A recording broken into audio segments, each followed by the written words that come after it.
I'm with Dr. Juventine Imuku, the founding pastor of Calvary Chapel, Midigo. Dr. Imuku, we've been traveling Uganda, looking at all the wonderful things that God has been doing through Calvary Chapel Ministries here, and we finally made it to Soroti, where God's led you to start a hospital. Would you mind taking us on a tour today? Sure, it is my privilege to have you tour the hospital and just see what God is doing in the community here in Soroti.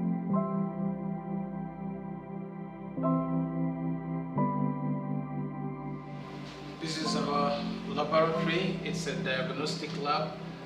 Most of the equipment that you see here were given to us because of our partnership with the ministry. People have been moving long distances, like when they have those chronic diseases, they get attacks, they have to go to Mbale, they have to go to Kampala, they have to go to Lacho. But Bethesda coming to Soroti, it has really saved people's transport. They hustle, sometimes even people die on the way in that process. Because I've gotten scenarios where people get attacks in the night. But because Bethesda Hospital is here, they rush them immediately. This is the ultrasound room. We have an ultrasound machine which was donated through Giving Children Hope. It does a very good job for us here, where it's very difficult to get an ultrasound done.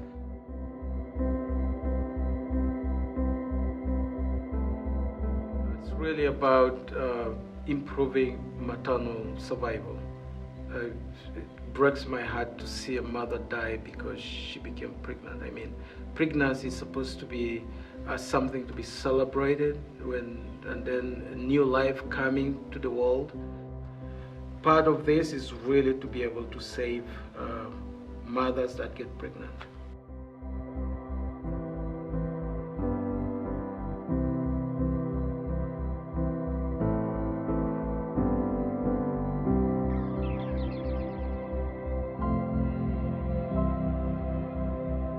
Now, just in the time that we were here, I know you were telling us someone had just come to the hospital and needed one of these types of surgeries. That really can be critical without it.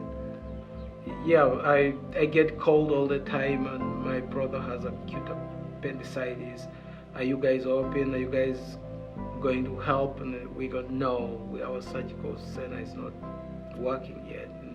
And so they end up going to the public hospital, where they are tossed left and right and put on floors after surgery, and people are just pathetic about work. And so we want to create that difference and show people the love of Christ by just being able to meet some of those needs. What are some of the other types of surgeries you would do here at the center? We do general surgery. All the doctors here do general surgery. We do appendectomies, we do laparotomies, and including amputations and all kinds of surgeries. We are capable of doing all that. It's our desire that people that are your colleagues back home and hospitals would be involved in watching this video. What are some of the things that are needed for the surgical center? Well, on top of finishing this building, there will be other needs.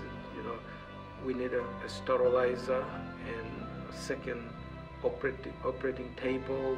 We need a backup generator to be able to provide electricity when national grid is switched off. Surgical lights, post-op beds.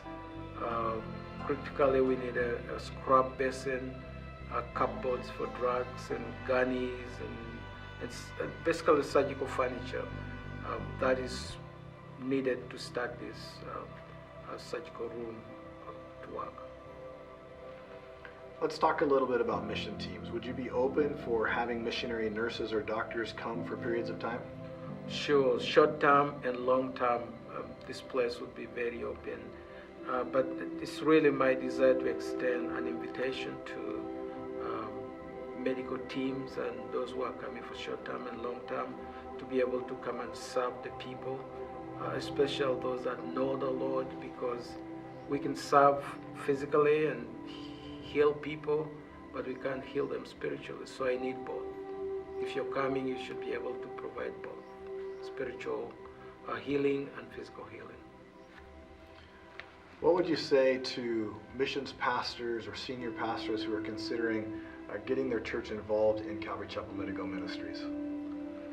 It's a very welcome thing, and I encourage as many churches to partner with us, especially fellowships that desire to reach out to unreached places and preach the gospel of Jesus Christ.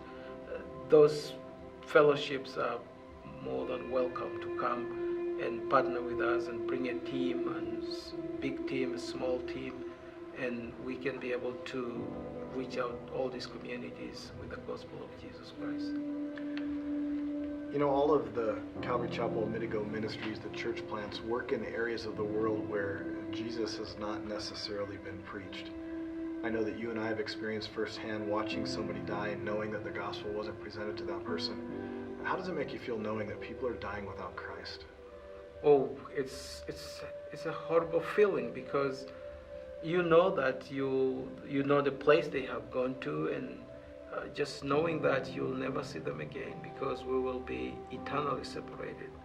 And so that really is, to a Christian who has a conscience of Christ, that should be the heartbeat, to bring the gospel to as many people as we can before they die.